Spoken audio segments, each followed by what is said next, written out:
Alô, alô, testando o primeiro episódio de Apenas um Lacan latino-americano em vídeo.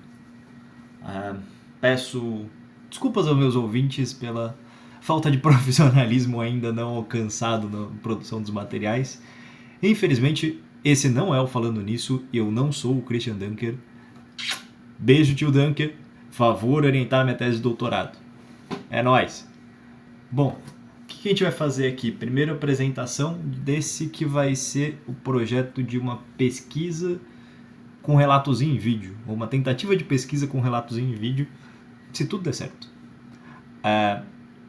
O projeto é tentar ler o seminário 16 do Lacan, mas não simplesmente ler por ler.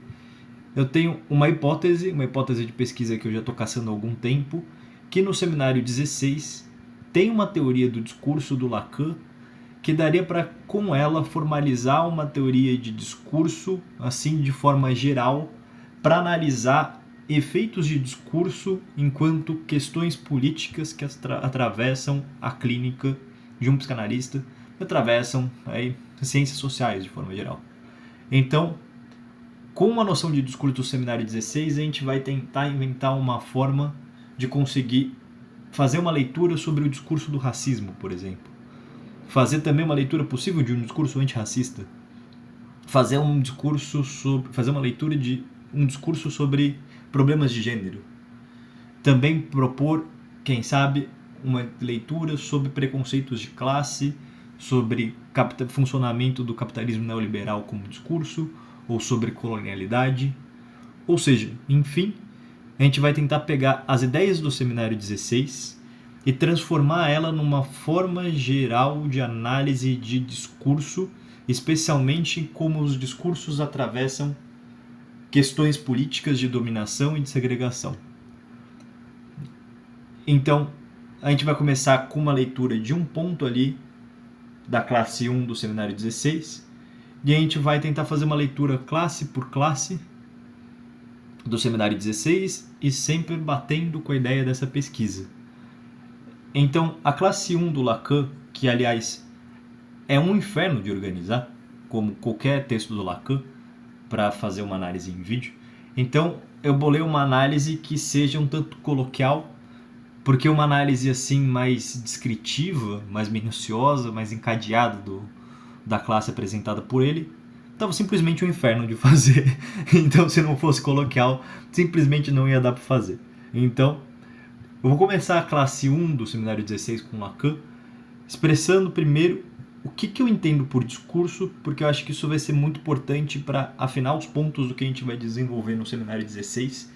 Então, seriam como primeiras considerações na entrada do seminário 16, e especialmente primeiras considerações que levam assim outros conceitos em conta de que eu já vinha trabalhando, especialmente com orientações da Paula, abertura para outro Lacan, e com alguns temas de trabalhos de análise do discurso.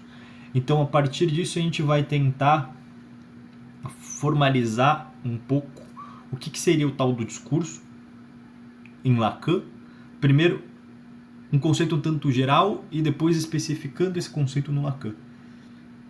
E depois disso, continuando a classe 1, a gente vai tentar articular as associações que o Lacan faz do seu estruturalismo com uma teoria do discurso, que seria como um desenvolvimento desse estruturalismo.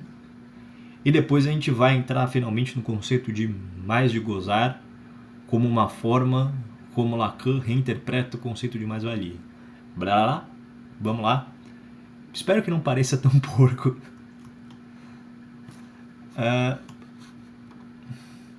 Preparei aí Cadê eu? Olha eu. Agora o vídeo ficou em menor qualidade. Preparei aí um esqueminha para trazer primeiro o que o Lacan vai falar de discurso nessa primeira classe no seminário 16 e o que a gente vai caçar enquanto uma teoria do discurso ali, né? O Lacan abre o seminário 16 com essa frase na lousa que me parece uma frase importante, bem introdutória, bem descritiva e que abre a uma série de ideias para a gente trabalhar. A essência da teoria psicanalítica é um discurso sem fala. Também aparece nessa primeira classe escrito A essência da teoria psicanalítica é um discurso sem palavra. Discurso sem fala ou discurso sem palavra como essência da teoria psicanalítica. E por que ele tacou essa frase na lousa? Vamos tentar desenvolver. A essência da teoria psicanalítica é um discurso. O que será que isso quer dizer? Me parece que imediatamente o psicanalista tem uma tendência a ouvir discurso como a fala do paciente. Então, o discurso é análise, um monte de blá blá blá que a gente fala quando a gente está no divã. Mas eu vou tentar trazer uma visão assim, mais ampliada, que me parece efetivamente o que o Lacan está chamando de discurso nesse seminário, que discurso não é a fala de um sujeito, mas uma certa organização simbólica das relações sociais a partir da qual uma fala pode ser analisada em determinado contexto. Blá, blá. Então, discurso seria um modo de organização da relação social que, como a estrutura simbólica do Lacan, ela está lá antes, estruturando a possibilidade da relação que ganha sentido a partir daquele discurso. Vou trazer um exemplo. Lacan começa o seminário na classe 1 analisando o discurso do capitalismo. Ou seja, o capitalismo é um treco que surgiu como uma estrutura simbólica, sabe-se lá quando, mas ele funciona. Então, se toma a ideia de que ele funciona. E ao funcionar o discurso do capitalismo, ele organiza relações. As relações de produção do capitalismo é uma relação de discurso, ou seja, há uma organização simbólica a partir da qual a relação do capitalismo é orientada. Uma relação do capitalismo que a gente pode pensar, por exemplo, minimamente entre duas posições. O proletário e o capitalista que explora a mais-valia ou mais de gozar do... Me atrapalhei aqui. Do proletário. Então, há uma noção de um discurso mais ampliado do que o sentido da fala. Eu já estou no ponto 2, pulei o ponto 1, vamos voltar para o ponto 1. A psicanálise analisa discursos. Há uma certa tendência dominante na psicanálise de entender a psicanálise como um campo com dois eixos, tanto em Freud como no freudo-lacanismo, uma forma de ler Lacan. O livro do Bruce Fink, Psicanálise Lacaniana, o sujeito lacaniano entre o gozo e a linguagem, me parece que traz um título bem expressivo nesse sentido, de como o Paul Ricoeur vai pensar a psicanálise. Se costuma pensar a psicanálise entre uma energética e uma hermenêutica, entre pulsão e linguagem, entre dinâmica funcional e linguagem, ou no lacanismo, entre gozo e linguagem. Me parece que uma outra proposta possível de leitura, mais afeita à Paula, seria jogar um pouco esse campo da dinâmica fora e pensar tudo como linguagem. Então, a psicanálise seria linguagem, seria análise de discurso, seria uma forma de analisar discursos. E tudo que é psicanálise é discurso e análise de discurso. O Bruno Brunores ele tem um livro que eu acho interessante nesse sentido, que se chama O que faz um psicanalista, que só está em espanhol, que hace um psicoanalista. E nesse livro ele defende que a psicanálise é uma produção de um discurso específico. Com produção de discurso vamos pensar em associação livre, em relação transferencial, criando um contexto artificial de produção de discurso que não se encontra em nenhum outro lugar do mundo. E nesse contexto se produz um discurso específico, e é apenas esse discurso, um discurso que se poderia analisar pela interpretação psicanalítica. Então há um primeiro tempo de produção do discurso e um segundo tempo de análise desse discurso produzido psicanaliticamente. E esses dois movimentos definiriam basicamente tudo que é psicanálise. Então, a ideia de uma energética, de um instinto, de um biológico, de um orgânico, de uma sexualidade como energia, de um campo de satisfação, de um campo de insatisfação, de um campo de gozo, parece no fim das contas se tornar uma balela descartável, por essa perspectiva que eu simplesmente adoro. Eu acho que torna a psicanálise muito mais organizadinha ao pensar ela como linguagem e apenas como linguagem. Então, a essência da teoria psicanalítica é um discurso está comportado nessa ideia, assim como é um discurso sem fala, também está comportado na primeira explicação que eu trazia, né? Que o discurso não é a fala do sujeito analisando em análise, o discurso é uma forma simbólica de organização da relação. Se o discurso é uma forma simbólica de organização da relação, vamos pensar que o discurso é a estrutura do Lacan. A estrutura como universo simbólico que organiza todas as relações. O grande outro como a linguagem, tudo aquilo que é pensado em nós, por nós, através de nós, além de nós. Essa estrutura lacaniana me parece que já está ali em funcionamento no pensamento do Lacan desde os anos 50, me parece que especificamente nesse momento do seminário 16, e essa é uma pesquisa em progresso, mas me parece que especificamente nesse seminário 16, o Lacan entra tipo num estruturalismo 2.0, um estruturalismo transformado pelo conceito de discurso, que faz com que o estruturalismo lacaniano, a ideia de estrutura simbólica do Lacan, se torne ainda mais interessante. Então, se o Lacan já pensava o sujeito como determinado por essa estrutura simbólica que está ali funcionando desde sempre enquanto uma linguagem que o atravessa e o significa, então uma significação que veio meio de fora, assim, de um sujeito falado pelo grande outro, parece que com a teoria do discurso ele vai fazer um acréscimo muito interessante, que é como essas relações de linguagem, ela pode ser pensada não como unitária, a estrutura simbólica, ou como o grande outro dá essa impressão de que há uma estrutura única de sentido que determina ali as relações. E essa ideia parece particularmente interessante, vai aparecer na classe 1 do Lacan, com um aforisma, não há universo simbólico, e parece particularmente interessante, retomando essa frase, não há universo simbólico, porque o Lacan está colocando em contradição essa frase, que aliás tem outros sentidos, que depois num futuro vídeo eu vou apresentar, mas com esse não há universo simbólico, Lacan está colocando em contradição a ideia do uni, de que o universo simbólico produziria unidade. E nesse sentido, a teoria do discurso faz com que o grande outro lacaniano que parecia uma certa unidade, ele se torna campo de disputa, de batalha entre discursos ou de operação de vários discursos simultaneamente. Então, isso aí está lá no sexto ou sétimo ponto que eu trago, o discurso é disputa, porque Lacan está pensando a partir desse momento, me parece que o universo simbólico ele é composto por vários discursos competindo pela determinação do sentido ao mesmo tempo, e que esses discursos eles podem ser também revertidos.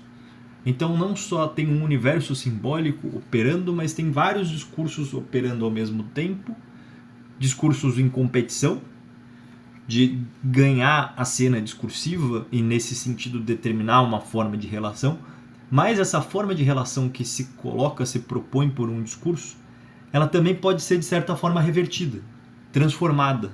Então há um jogo de discursos ali, como por exemplo no discurso do mestre e o discurso da histérica. A operação do discurso do mestre, quando ela se impõe, ela pode ser revertida no discurso da histérica. Então há um jogo de disputa ali pela determinação da realidade por qual discurso domina a cena.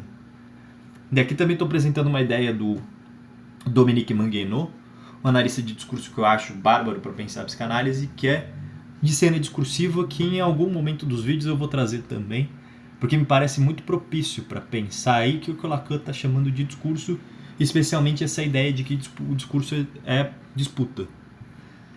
Então a gente também trazia ali o ponto 3, de como o discurso dele é como uma estrutura simbólica que determina relações. E ao determinar essas relações, ali o outro... Opa! Falhas técnicas. Só um segundo. Volta, filho. Voltando. Então, o discurso determina as relações, é como uma estrutura simbólica que determina relações contidas por esse discurso, como no discurso do capitalismo se determina a relação entre o proletário, o capitalista, o capital e a exploração na mais-valia. Então há uma determinação de relações contidas em um discurso. Isso também vai coincidir com o sentido que discurso determina posições entre os sujeitos pelo discurso atravessado. Então, por exemplo, vamos pensar em racismo. Quando o discurso do racismo toma a cena enunciativa, toma a cena simbólica, o que acontece é que o racismo ele determina posições e relações entre os sujeitos racializados. Por exemplo, o Pacto da Branquitude, da Cida Bento, é maravilhoso em trazer assim, expressões de como o racismo ele se coloca na realidade, como, por exemplo, na forma como um policial aborda negros e brancos de forma diferente. O que está acontecendo ali? É a operação de um discurso racista afetando a forma da abordagem policial. Que daí vai dar, por exemplo, na ideia da necropolítica do BNB, que o discurso do racismo em operação ele é uma determinação do estado do uso da violência, possibilitando com que o Estado use a morte e a violência contra certos sujeitos racializados.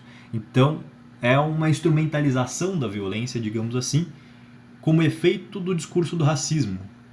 Ou, por exemplo, como o racismo ele vai determinar uma certa hierarquias de corpos no campo da sexualidade. Outro efeito do discurso do racismo. Ou a gente pode pensar, por exemplo, em temáticas sobre o machismo, como o machismo opera, por exemplo, na tomada de lugares de poder em empresas majoritariamente por homens e brancos, aí também tentando fazer um recorte de classe, de raça, classe e gênero operando ao mesmo tempo. Então, o discurso, novamente, ele organiza relações como uma estrutura simbólica, ele determina posições também entre os sujeitos. Então, ele está como que organizando a realidade de determinada forma. E um outro ponto que me parece interessante nesse conceito de discurso é como o discurso ele opera de forma transversal, ali como eu coloquei. Ou seja, ele opera em atravessamentos. Aí retomando a ideia do Derrida, por exemplo, que discurso não tem centro, não tem origem, não tem meio, não tem fim. O discurso ele funciona de forma assim, atravessando os sujeitos, ele não precisa necessariamente operar através da fala de um sujeito em si. Por isso que o discurso também é mais que fala. Ou seja, o discurso ele se representa, por exemplo, quando há um ato de violência racista ou de violência simbólica racista, mas enquanto operatória discursiva, ele nos atravessa e ele se põe como uma forma de organização da realidade.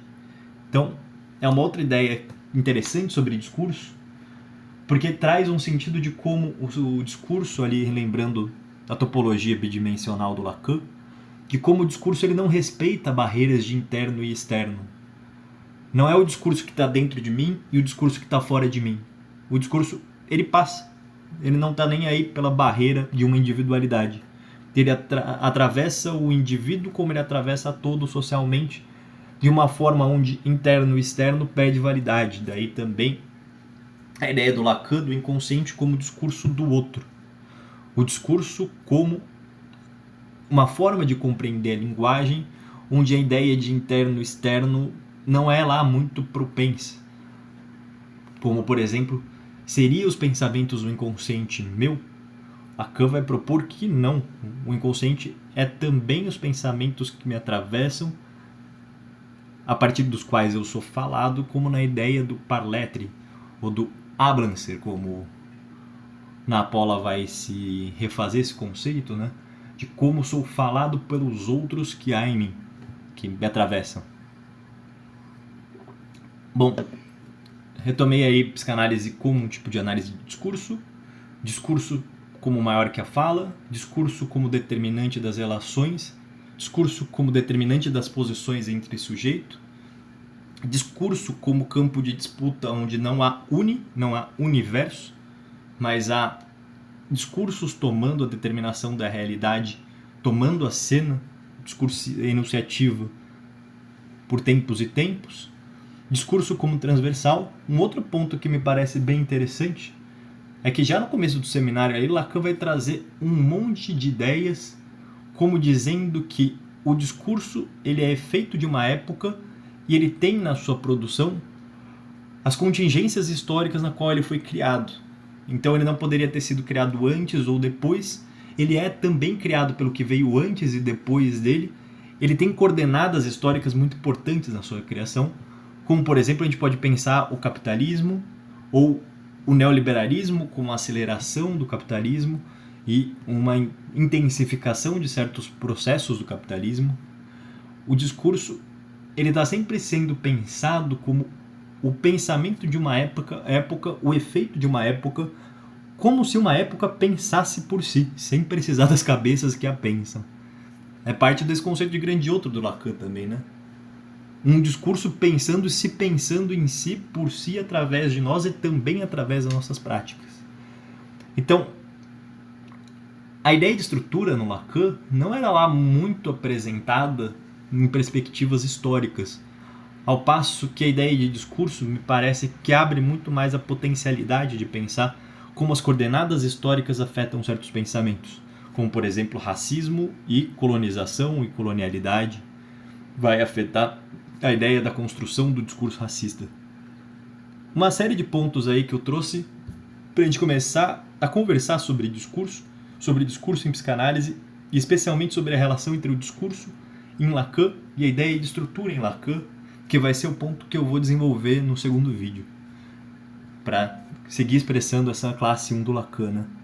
E, novamente, a ideia sobre essas produções é que a gente consiga tirar uma teoria do discurso a partir da obra do Lacan, que nos ajude a pensar os problemas da clínica latino-americana, mas entendendo que isso não está exatamente no Lacan. Porque o Lacan é um teórico curioso, porque me parece que a teoria dele é muito potente para pensar em problemas políticos como raça, classe e gênero. O problema é que não é o próprio Lacan que fez isso. Porque apesar da teoria dele ser potente para pensar a política, ele não conseguiu superar o francesão branco de Paris que ele foi. Então, por exemplo, a teoria do Lacan ela pode ser potente para pensar em problemas de gênero. Mas não esperem que o Lacan fez isso. As partes onde o Lacan tenta teorizar gênero, eu acho que são meio porcaria. Porque ele nunca consegue parar de girar em torno do conceito da castração operando de forma diferencial em homem e mulher, que parece de certa forma reificar masculino e feminino, que é exatamente o que a teoria do significante aporta de mais legal. A quebra de toda a identidade em si. Que a gente pode pensar, usar para pensar raça, usar para pensar gênero, usar para pensar temas variados da política, colonialidade. Então, estou seguindo aí a crítica do Paul Preciado, por exemplo, no Eu Sou o Monstro que Vos Fala. O Preciado concorda exatamente com isso, de que há uma teoria potente no Lacan para pensar em gênero, mas o próprio Lacan não esteve à altura da própria teoria. Então é para isso, no fim, que a gente vai tentar pesquisar esse seminário 16. Tentar retomar, formalizar e criar uma estrutura aí de como pensar esses problemas da política, sem que o Lacan exatamente o tenha feito, mas entendendo que o Lacan deixa muito material ali para isso. E, para quem quiser, vamos que vamos. A cada, sabe-se lá quanto tempo, eu trago um vídeo novo tentando seguir o relato dessa pesquisa, que, enquanto ato de relatar, ela vai se construindo exatamente aqui. Um abraço a todos. Tchau, tchau. Como que eu pauso também? Pausa! Ah!